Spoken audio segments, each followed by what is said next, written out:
Good to see you again. Thanks for staying with us.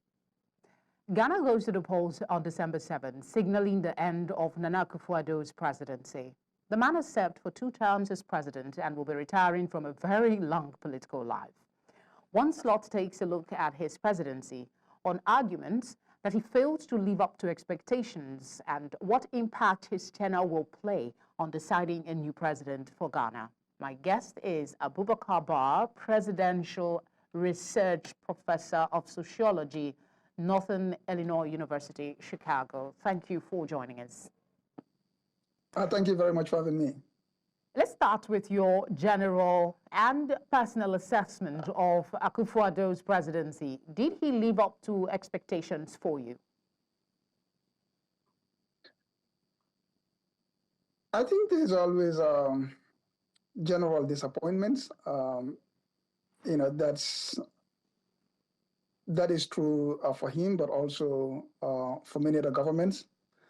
I think the expectations, are high, coming in, and there are, I think, 2 kinds of things.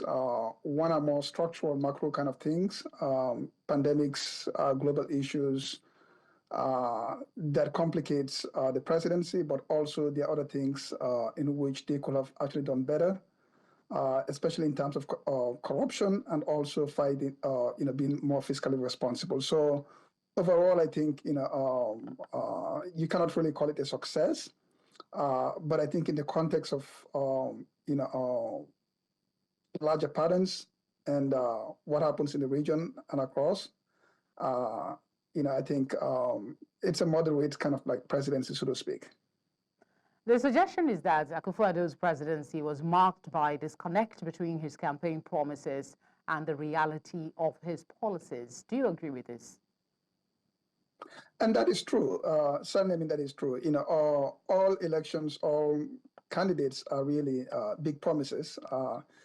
And it's a way to get votes. It's a way to inspire. It's a way to create a vision.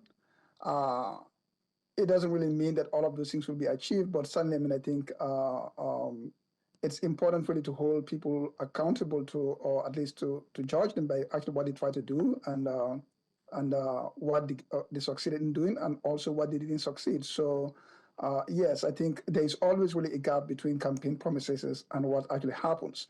But the real question is really how much success and how much effort did he actually put, and what did he gain? And I think that's where the assessment has to be. All right, let's talk a bit about some of the policies. Ghana Beyond Aid was made the central logic of the country's interaction with bilateral and multilateral partners at the international level. The idea, if I'm to get correctly, was to transform Ghana's economy from one of raw material production and exports to one based on manufacturing and high-value services. Did he achieve this goal, or a measure of it, in your estimation? Well, no. I mean, he didn't really. But I think it's important really to understand that those visions are really not something that you can achieve in 2 terms or even in 3 terms. I think that is really more a task for the country, as opposed to just a single government that may come for 1 or 2 terms. So yeah, but did he push the needle? That's the part I want to, because of course it's impossible to accomplish everything, but did he push the needle forward for others to come along? Not sufficiently, not sufficiently. And I think, and that's a very important point. So, the vision really is similar to actually what we see in other in the region there, especially in Ivory Coast. Essentially, is the idea that you can actually take countries that are kind of like a little bit better in the region and create a vision for them to move towards a middle income kind of country. So that's a vision that you actually see in World Bank development programs for countries like Ghana. So my point really here is not so much about that this is actually just for the government, but also for the country as a whole. Now, to the real question, I think where people will measure is that now we have that vision, that is a Ghana that actually moves beyond aid, a Ghana that moves actually towards some kind of middle income country, a Ghana that actually moves towards beyond production of raw materials. Now, how far you actually go with that? And I think the short answer really here is that they didn't really go far enough. And I think we can discuss the reasons why. But I think it is important to understand that those visions, as laid out in Ghana, but also in other contexts, those are really tasks for the country as a whole. And I think for me, the key point really is how much actually did the government actually push that vision further. And I think it's fair to say that by the action that they did, they didn't really push that vision further. But I think it's important to understand that those are really visions for the country as opposed to just a single government or that may come one or two times. The time is short, but we need to ask these questions, so I'll go ahead. Economic concerns included employment for Ghana's young people and the stability of the financial sector. We heard about the one district, one factory. Did it work? Well, I wish it worked. So, I mean, if you just think of how many districts you have in Ghana and you think of one factory in each one of those, if that was really achieved, that would have been a monumental transformational accomplishment in Ghana. The simple truth is that those are slogans. We have all kinds of slogans that are similar to that.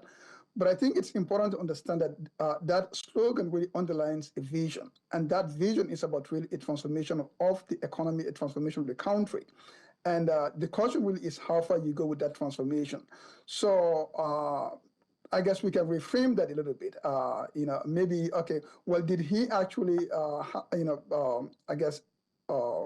succeed in establishing a factory in at least half of the Ghanaian districts? Maybe not. But yeah, so to go back to the basic point of employment, I think, one of the reasons why a lot of those visions, at least in my estimation of Ghana, but also across the region, one of the reasons why a lot of those visions actually do not succeed is lack of financial discipline, but also the issue of corruption. Because many plans are wonderful, but when a government actually is not able to establish credibility, that is to say by their actions, by engaging in corruptions, then it really causes two things. One, it makes it difficult for you to actually have the investment that is needed. But also, number two, it makes it even more difficult for people to even appreciate your accomplishment because you have failed in the area of corruption. And I think the government of Addo has a lot to answer on that front as well. Okay, he's not even seeming to score just a bit above average from what I'm hearing. Let's try with the education sector. We know that he had the free senior school policy on some of the challenges in the sector, which is inadequate infrastructure and shortage of qualified teachers. What's your assessment of the free senior high school policy? I think from what I got, I mean, that's one of the areas where I guess you had a much more measurable success in the sense that I believe, they increased the enrollment, they actually doubled it to something about 400,000, people or so. So there is some measurable success in there, and I think it is something that you see, governments across actually do. The challenge, I think, with all of those kinds of programs, that is social investment programs, in this case in education, is really two things in my perspective. One is the sustainability of those programs, because when you don't actually have the fiscal responsibility, it makes actually those programs very, very difficult to sustain. And from some of the things that we're reading, the government has been really bankrupt. So that's one particular problem. The second one, I think, is that education is wonderful, but I think the goal of actually having more people in school has to also go along with actually a rethinking or a deep thought of really about what kind of education and for what purpose. And I think it is important really to get people in school, but also to make sure that you're getting an education that is actually right for the contemporary times, for the economy, that prepares actually people for success. So it is not just really about getting people to school, but really it is also what kind of education that comes with it, one that can transform people from being, dependent, so to speak, to actually people who are creative people. So, and I think I'm not really too sure how far he went on that in that angle. Let's talk a bit about his leadership style before we talk about what it might do for this election that is coming up. How did his leadership style and decision-making process impact his relationships with other branches of government, including the parliament and the judiciary? Well, I don't really have very deep insights into his, nuts and bolts of decision making, but just a few things that actually stands out again from what we know from the outside. I think there has been actually some reputational issues around leadership. In particular, again, I know at the beginning, he had some little scandals about plagiarism, which it really wasn't, a very good start. But also, I think, in the midst of actually laying a vision for economic transformation and, I guess, moving Ghana forward, he had actually had some kind of, for lack of a better word, pet project, flamboyant projects that really doesn't seem to make a lot of economic sense. Again, I don't want to go into the issue of religion and the cathedral and so forth, but the point is that, or even the statue, but those kinds of projects doesn't really convey, I guess, a kind of like, very thoughtful, right leadership in the context of economic crisis. The other thing also, of course, I think he, like most other African presidents and in Ghana before, the issue of corruption and nepotism keeps on coming up. And I think it is significant. It's difficult for people to actually, trust you or give you the benefit of doubt when you make mistakes, when you're actually known to have clear, cases of nepotism and corruption going on. So I think from a leadership standpoint, I think that's a problem. In terms of the politics of parliament, those are political things. Getting people here and there, fighting with opposition. I guess those are probably normal, so to speak, political contestations that goes on. So I'm less really worried about, issues with parliament and opposition parties more than actually, I'm worried actually more about things that speaks to the character of leadership, in particular issues of, corruption and judgment on projects that really doesn't make a lot of economic sense. Yeah, I asked that question because Ghanaians will be going to the polls next month, just in about 2 weeks. How do you think, how much rather, of his tenure is influencing campaign rhetoric now? So, in a weird way, there's something good for Ghana going on, and Ghana has actually had this consistent, transition from one party to another party in a fairly, normal way. Granted, of course, there have been some few cases of allegations of corruption, but each of the two main political parties have actually more or less, been replacing one another. So we have 2 terms here, and and if this one ends going back to the opposition, then you get this kind of pattern of peaceful transfer of government and so forth. Now, to your question, I think in many ways, elections. So there are two ways really to think of elections. One is that A, when you have an incumbent, and B, when you don't have an incumbent. Typically, when you have an incumbent, in the case of for the last time, they tend to somehow over-dominate the political space, either legitimately or sometimes through, I guess, the influence of the presidency, so to speak, or control of resources. But when you don't have an incumbent, and in this case in Ghana, he has done, his party has actually done 2 consecutive terms. And it's very actually easy, for that term to actually, in a sense, define the upcoming election. In this case, meaning that Ghanaians have actually been used to the idea of 2 terms, and you're out, and your party is out, and you are out. They have also come to associate, the candidates for this cycle here with the government. So I think yes, it is true that actually what happened under Akufo essentially is the track record of the ruling party, the NPP, and I think the candidate somehow will have to will bear some of that baggage with him. All right, let's see if we can wind down now. I'm going to ask you about something I read. An author on the subject of Akufo-Addo's presidency.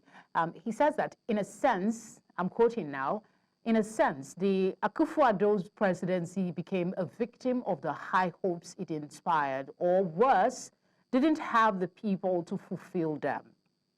End of quote. I want your response to that.